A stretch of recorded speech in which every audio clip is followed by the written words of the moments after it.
Hello and welcome to the PROWIRC channel.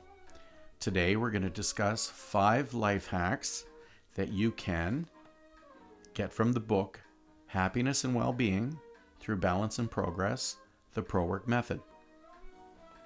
The first life hack we're going to talk about is mission statement. There's a difference between a business mission statement and a personal mission statement. A business mission statement tends to be externally driven. What type of experience is the customer going to have from dealing with us? What are we going to do for the customer? How will what we do for the customer make them want to recommend us, and what is their action going to feel like?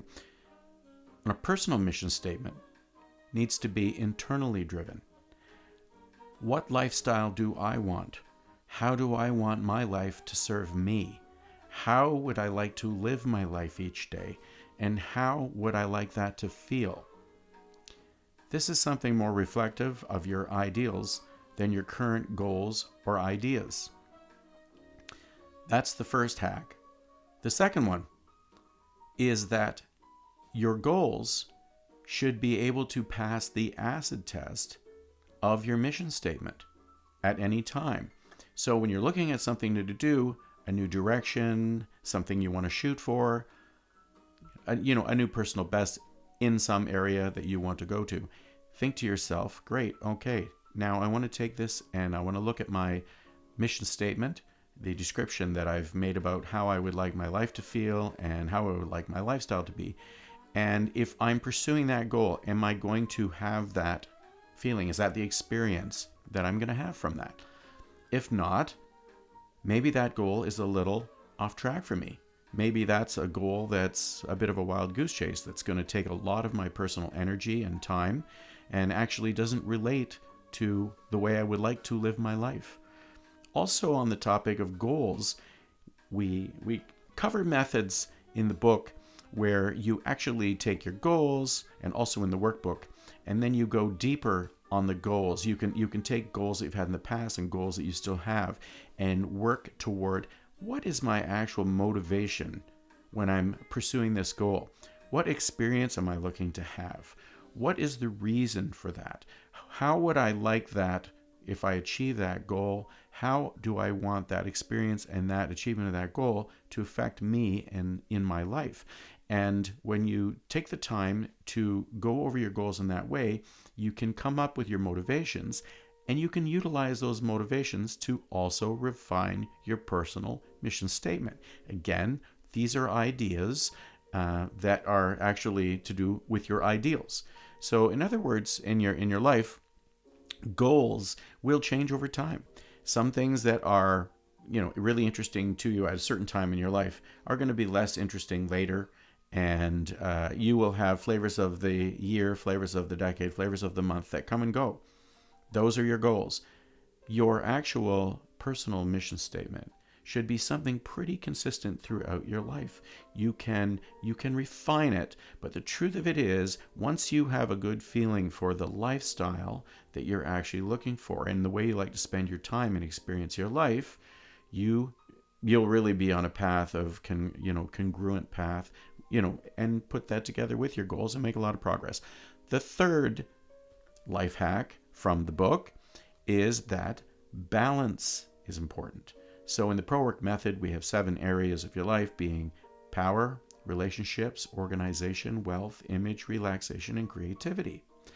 These areas of your life all need to be considered to be in balance. So in other words, we don't go to the idea that, there's just one thing in your life you're trying to do and you have one important idea that you're trying to make happen and at the cost of everything else. No, that's not sustainable. That's an idea that's really been gone over by a lot of books in the past, to say just pursue one thing at the cost of everything else and let the other chips fall where they may, and boy, when you get there you'll feel great. No, that's the road to a lot of really pretty vicious ups and downs. If you are actually pursuing balance, you should have a good feeling as you're on your way to your goals, and the goals that are congruent with your mission statement and continuity and all of that. The fourth hack that we're going to talk about here is the idea, of course, on the title of the book, is progress. The fourth hack is all you have to do with these 7 areas of balance is to keep them in progress. And if you're keeping them in progress, you're going to experience exponential growth. You're also going to experience an ongoing feeling of well-being. Now, keeping these 7 areas in balance, that means not, when I get done with my university education, I'm going to have a balanced life and I'm going to feel really good then. No, when I get that business, my business gets to a certain level, then I'm going to have balance and I'm going to have a good life then. I'm going to feel well-being. No, when I get that certain relationship, and boy, if I get that pulled together, then I'm going to have balance and then I'll work on progress and then I'm going to have well-being. No. The concept here is when you're pursuing balance all the time, no matter what part of your life you're in, you should be able to work to keep your 7 areas in progress, and you should be able to enjoy well-being at each part of your life.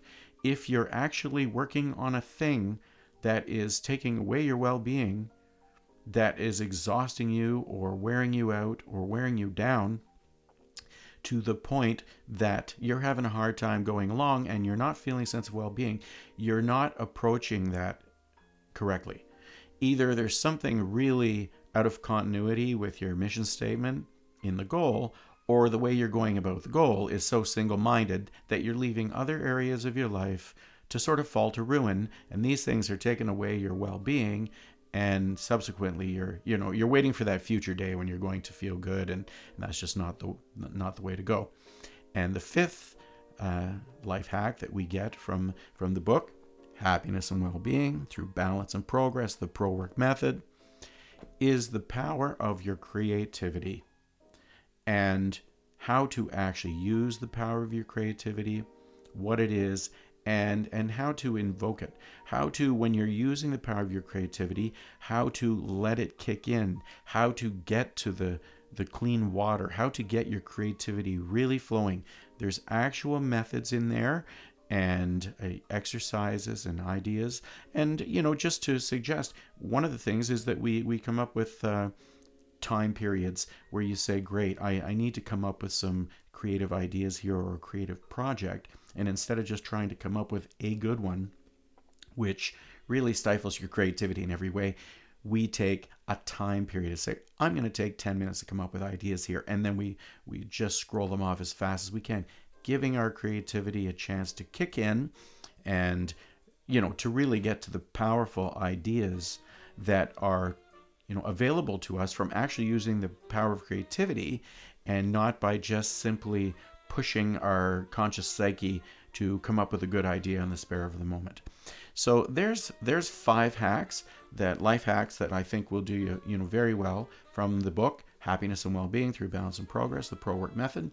And here is a mantra that you can use when you are trying new ideas and when you are trying a new path in your life. And here is the mantra I would like you to consider reciting. I am a unique being separate from my situation.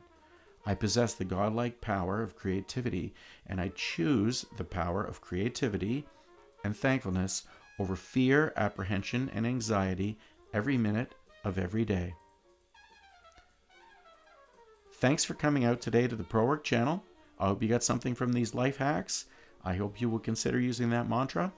I hope you will consider sometime maybe looking for the book Happiness and Well-Being Through Balance and Progress, the PROWIRC Method. There are things there to not to be your guru, but to make you into the guru for your life. And I believe you'll get a lot out of it. Great. Thanks for joining me today.